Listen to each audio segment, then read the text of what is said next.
Welcome to Blue Monday, an Ipswich Town podcast for the Rewind show, where we look forward to looking back at some of the last times we played this weekend's upcoming opponents.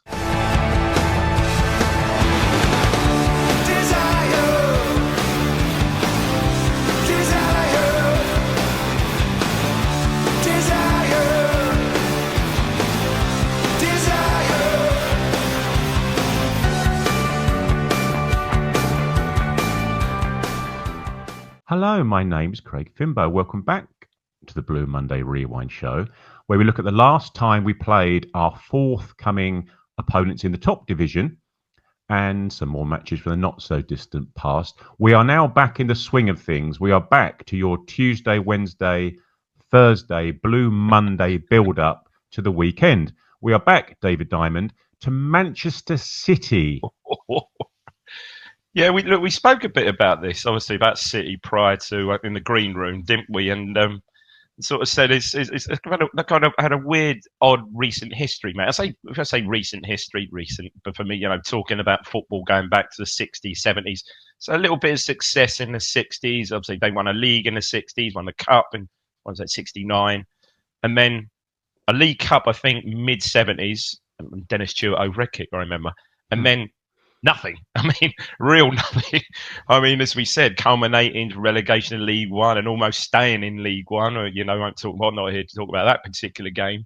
And then obviously, it's crikey, Craig, 2008 would it have been? 7, 8? The investment, considerable investment. And how can we put it? Some reasonable success since then. They were just completely in the doldrums for decades, weren't they? Really? I mean, they 80s, were the 90s.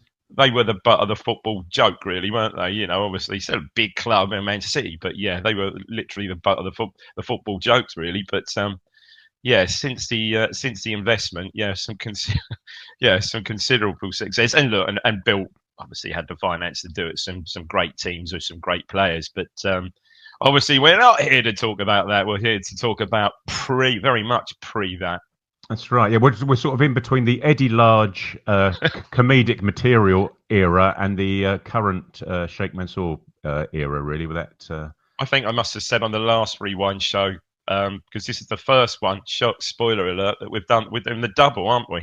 Yes. I think I must admit when I met him at the 1981 FA Cup semi-final. Eddie Large, not Sheikh Mansour. Eddie Large, not Sheikh. Well, I don't think I met Sheikh. No, it was Eddie Large, and he signed my program. There you go. There you go.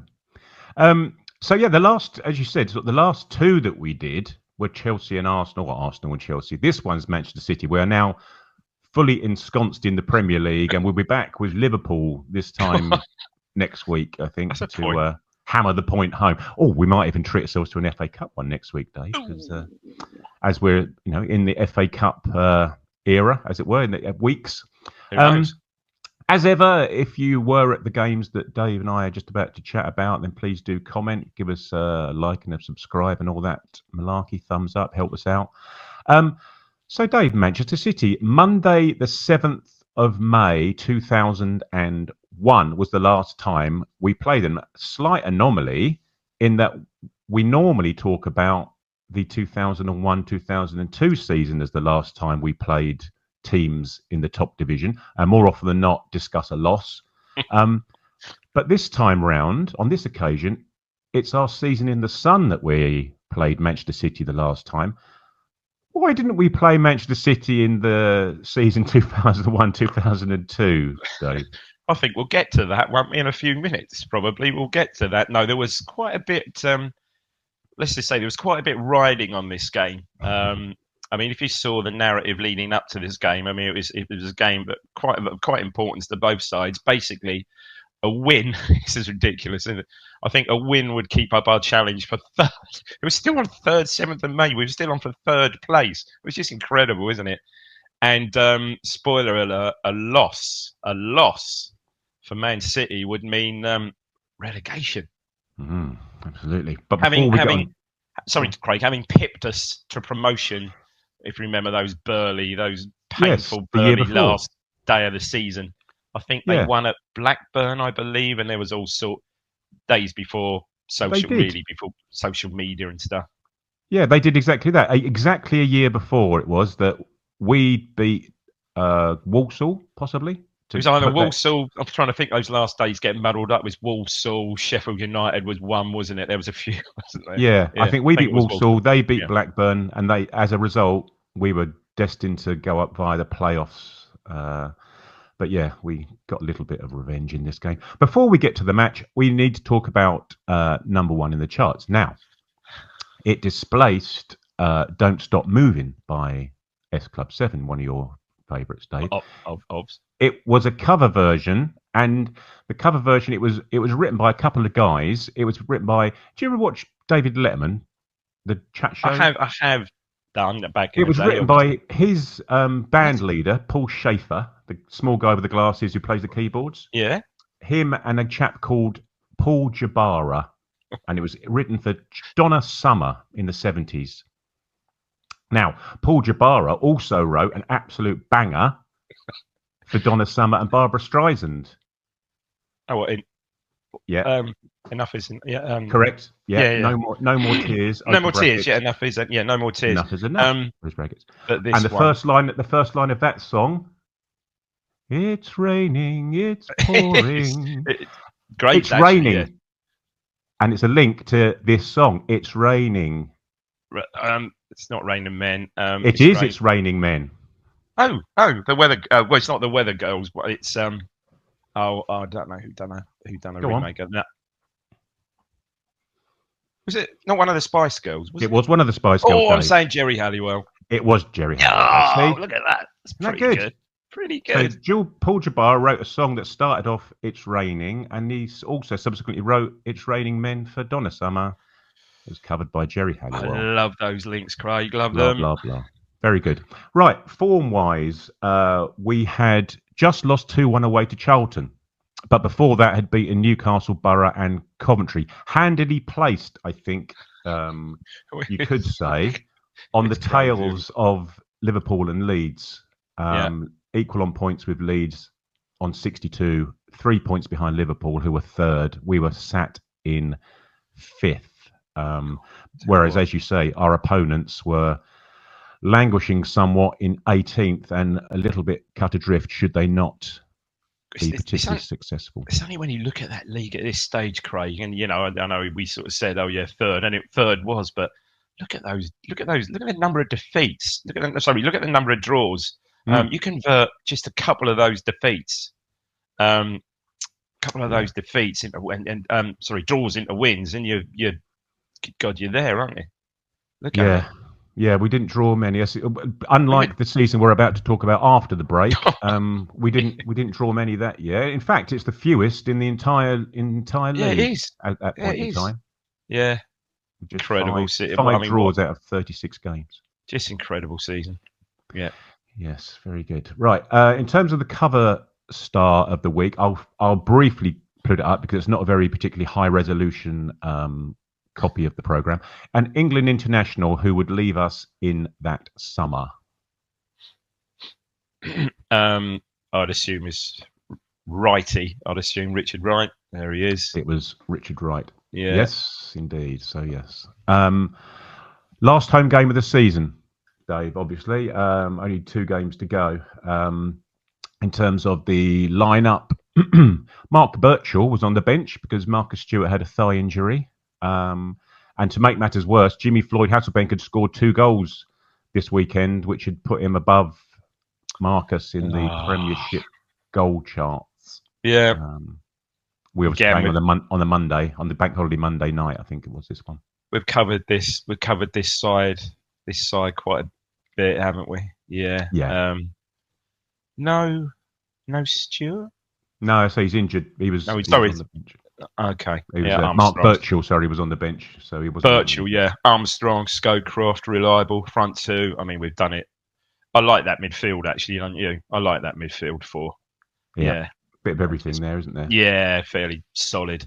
And talking about midfield, to get the Manchester City team up, may I humbly suggest, these are all Premiership footballers, may I humbly suggest that Manchester City's midfield may have been a slight weak point in their team. Certainly when you look at a couple of their wow, defenders, look at that. and the My strikers. God! So you've got There's not a lot to get excited about in their midfield. well, you've got one of the Whitleys is either Jeff or Jeff, I think it Jim. was. Was that Jeff? Yeah, Jim was a fullback. One was a midfield, one was a fullback.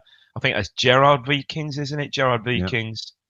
Tony Grant used to play for Everton. I think that is, and obviously Danny Tiato. I mean, at the back as well. That's not the strongest. I mean, not a reasonable front two. Obviously, the GOAT, I think, as we'll get to, was on the bench, I think, but Paul Dickoff and One Chop. One Chop was always, and what's the unconventional, I'd sort of player, gangly, gangly, but scored some hell of a goals, didn't he? And obviously, Paul Dickoff probably best known at City for the goal, the equaliser against, again, game we touched on in the green room against Gillingham, wasn't it?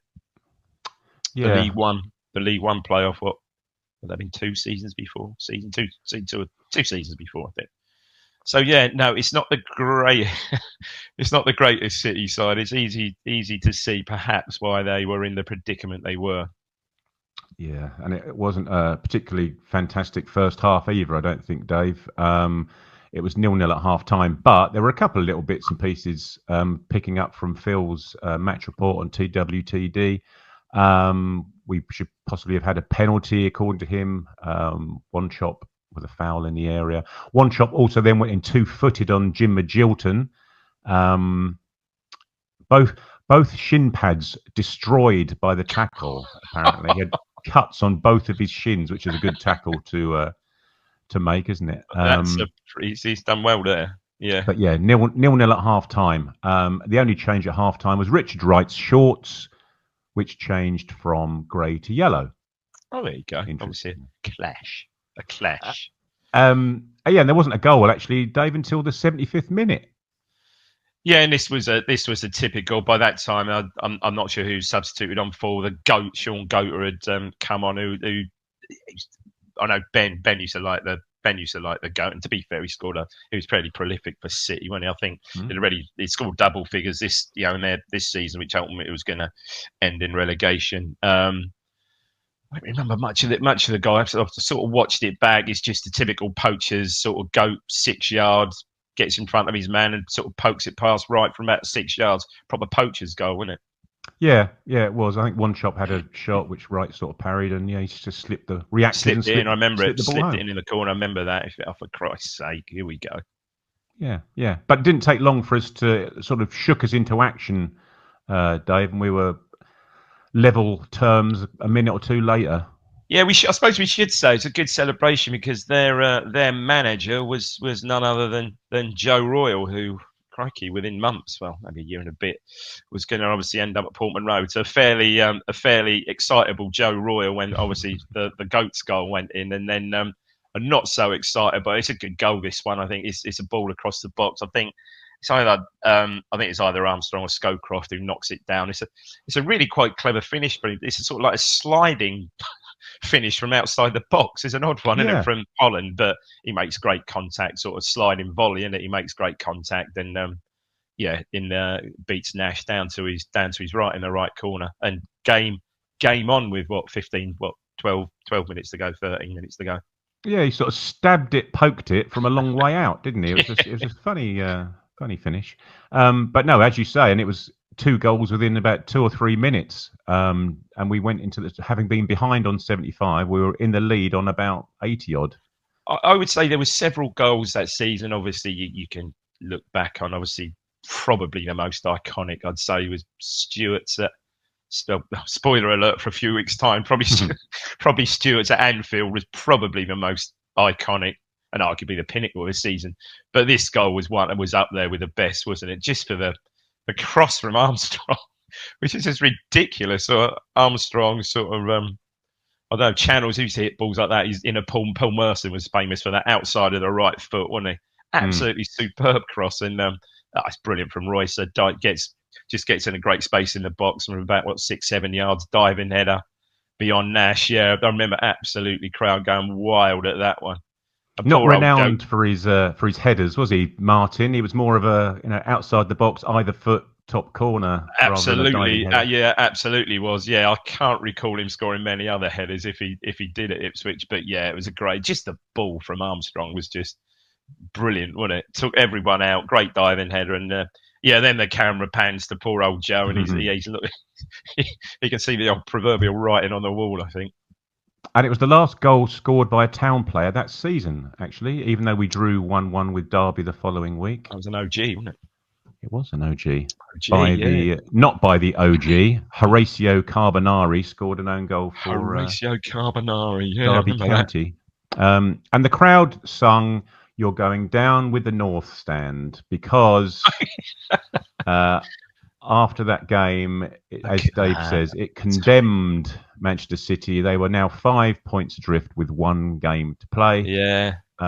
Third from bottom of the Premiership, as it was. Look, Bradford, you just kind of forget this stuff. And obviously, you recall back this season again. Recall Royster scoring a couple of brilliant goals against Bradford City, but you just forget they survived a season before this, didn't they? I think they did, didn't they?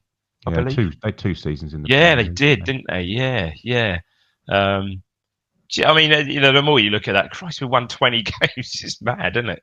Absolutely crazy, isn't it? Yeah. Well, as you say, at the other end of the table, we had leapfrogged Leeds into 4th, albeit we'd played a game extra and were 3 points ahead of them. But they had games against the aforementioned Bradford at home and Leicester at home. Did they? Okay. Yeah. And they hammered them, basically. Yeah. I think those last 2 games, they had a 9-2 aggregate score. Because at this stage, obviously, we had a better goal difference. They absolutely whacked him. I didn't realise that. I know we lost the Champions League place last game of the season to Liverpool, I think, wasn't it? Yeah, I believe. Yeah. Strolled. Just an incredible season, wasn't it? Absolutely. Yeah.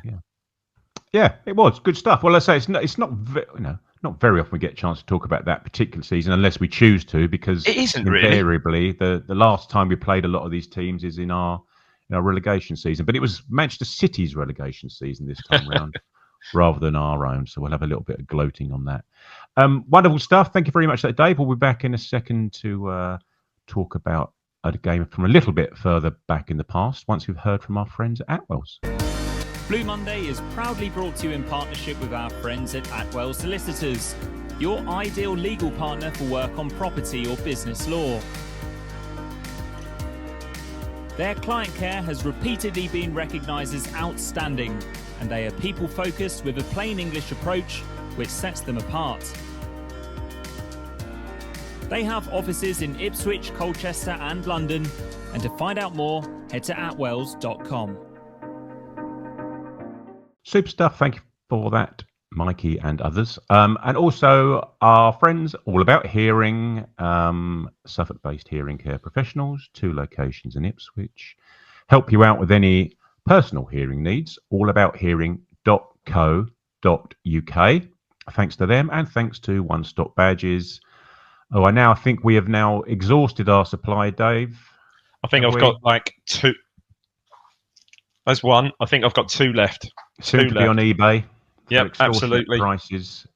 Yes. One Stop Badges for all your requirements there. All their links will be on the webpage and on the description within our YouTube channels and bits and pieces like that. Saturday, the 12th of December, 1992, David, a couple of weeks after I passed my driving test. Ooh. What is the stopping distance in the wet at 30 miles per hour? That always used to be the back page of the highway code, wasn't it? It was like the. When I don't know when so I'd obviously taken mine a few years before that. About when was it? 92? About 10? No, when did I pass? 83, I think. And literally, I mean, after the theory, as it was, after you've done your test, there's literally 5 questions. And I know a mate of mine who, this is just a quick story, who was shown a sign, and it was the 2 cars, and it was a red car outside the black one, clearly. And when asked what that was, he panicked slightly and said that no red cars can overtake black ones, and still passed. Apparently, he assures me that's true. I'm not sure that's true, but anyway. Yeah, that was it. It was like 5 questions. Can you read that number plate? That's it. Yeah, and that's it. Yeah. Read the number plate. What's the stopping distance at 50 miles an hour? Yeah. What's that Now road it's about sign? 60 question multiple choice online thing, isn't it? Or maybe even more than that. I don't know. Oh, well. Never mind. Hey ho. Happy Number day. one in the charts, Dave, was Whitney Houston. I Will Always Love You. And it's always, we talk about this season, it's invariably Whitney Houston, I Will Always Love You. So to change things up a bit, Dave, we're going for the number one movie at the time. Because as you exclusively revealed last time, you do sometimes cheat on these things. So you cheated with Bob the Builder, didn't you? I think it was last time. Yeah, I did slightly, yeah. And because you want the truth, you can't handle the truth, I thought we'd go with a movie. Oh God, I know this film. Oh, for God's sake. It's brilliant. It's hang on, no minute. You want the truth, you can't. It's Tom Cruise, isn't it? Yes. It's not Jerry Maguire. It's the one where he's a lawyer, isn't it? It's not Cocktail. Yep, you're right. No, it's not. It's the one. Is it the one where he's? Oh, come on, everyone! Everyone's shouting at the screen. It's the one. It's the one where he's a lawyer, isn't it? Is that the one? A Few Good. And he's framed, and it's the company. Oh, and I got Gene Hackman's in it, and I can't remember what it's called. It's A Few Good Men. Oh, it's a great film. Great. Film. Not great enough that you can remember. It's not the one I'm thinking thinking of. I'm thinking of the wrong one. Yeah, Few. So Good my Men. Jack Nicholson impression didn't sway it for you. Well, yeah, it wasn't Bob on. Yeah, no, it's the other one I'm thinking of. The I don't know what it's called. Yeah, but that's a great film. Yeah, number one it was. So yeah, there you go. Change up a little bit. In terms of the table going into the game, we were 6 games unbeaten in the league, albeit 4 draws and only 2 wins. So sort of, as you can see from the table there, 11 draws from our first 18 matches was sort of telling the tale of our season so far. I see what you've done there. Yeah. So yes, for those of you who are watching on YouTube, it's a slight amendment to the table from second downwards is all we'll concentrate on. But no, so sort of similar to what you're talking about in the league table for the season we just spoke about before the break, where we had very, very few draws, and had we turned some of those losses into draws, losses into draws, we may have crapped ourselves up the table a little bit here. Christ, 11 draws from your first 18 matches, only 2 defeats. So again, we were difficult to beat, weren't we? We were difficult to beat. I wouldn't say we were overly entertaining, but we were difficult to beat. Yeah, very much so. A needs must, I think, was the thing of the day. Right, cover star. We've spoken about this fella before being a diminutive for his position in the team. I'd say there's Clive Baker then. There he is. It was Clive Baker. Very dirty right knee Clive has in that photo. His right knee, obviously. Yeah, I did like that goalkeeper top though. That sort of, and for two blokes who are currently sporting these crew necks, I think they are, aren't they? There's a very similar neck to Clive. Yeah, I'm not sure I could carry off that colour, to be fair. Nor the size, probably. God. Yeah, nice though. Yeah. In terms of the lineups, let's have a look here. Okay. This was the lineup and the formation, according to Tony Garnett. We had a flu-stricken Chris Kiwomya, so Chris couldn't play. It was a first-team debut for Boncho Gwenchev. More on him in a little bit. Actually, Tony Garnett mentioned in his match report he tried 2 overhead kicks when he might have done better bringing the ball down and trying an orthodox shot. Tony, get used to this, mate, because it's... There's a recurring theme there, Tom. Yeah, he liked that. He was a cult. I think you'd put him into the cult hero bracket, wouldn't you, Boncho? Surely. Yeah. That was exotic at the time as well, wasn't it? A Bulgarian playing. Oh my goodness me! Town. Yeah. Yeah, it's very exotic. And John Walk playing centre midfield with Jason Dezelle. This must have been surely his last throw at playing centre mid. Surely, goodness me! But yeah, great to see. Not sure about that number 7, to be fair, but I suppose obviously he'd get a game now and again, wouldn't he? Any chance to talk about Steve Whitten in these programs? Well, we will. And also, we will. I thought you were going to pick up the number 5, which I've had to hastily draw in because I got it wrong in the. Well, yeah, good stuff there. Yeah, Phil Whelan just in a dodgy shirt. Oh, it looks like the speaking of Manchester City, it looks like the current Manchester City. Is it European kit they wear? Where bloody Noel Gallagher's done some sans serif horrible font. Oh, that's a classic. Absolutely. So we had John Walk in midfield for ourselves. Crikey. Going on to the Manchester City team. Someone even older than John Walk in the Manchester City midfield. Oh my God! I can't recall this. I mean, I haven't watched the goals back. I can, and possibly I was there. I can't recall it, but yeah, Walkie and Peter Reid in a straight race might have been interesting. That looking at the spoiler, but looking at the pitch as well, that'd have been a bit much. Just going through that, obviously, we got Tony Coton. One of the Brightwells, is that David Brightwell, I think. David O'Reilly, Keith Curl. Hill, I don't know. Terry Phelan had just signed obviously a £2.5 million fullback, which had blown Tony Garnett's mind. Obviously went on to play good player Terry Phelan, and obviously played a lot of games, I think, for the Republic of Ireland. Gary Flitcroft, Peter Reid. I mean, wow, Peter Reid and Steve McMahon, both in the Reid was certainly in the '86 World Cup. Played in the '86 World Cup. McMahon played in the '90 World Cup. That's Rick Holden from that Royal Oldham team, isn't it? Yeah. And Niall Quinn and David White up front. Yeah. So right. Some interesting players. I mean, Reid was. Yeah, I was going to say Reid was older than Walkie, wasn't he? Yeah, about a year older, I think. So I think Reid was 36 and Walkie was 35 at the time, and they were 35 and 36 in the early 90s, which is different from a Cristiano Ronaldo 35, 36 in the slightly different level of athleticism, I'd suggest. Yeah, and obviously Walkie went on to play another 2 or 3 seasons, obviously dropping back. No, I can't necessarily say I'd see Peter Reid playing centre half, but combative player, Peter Reid, combative player, wasn't he?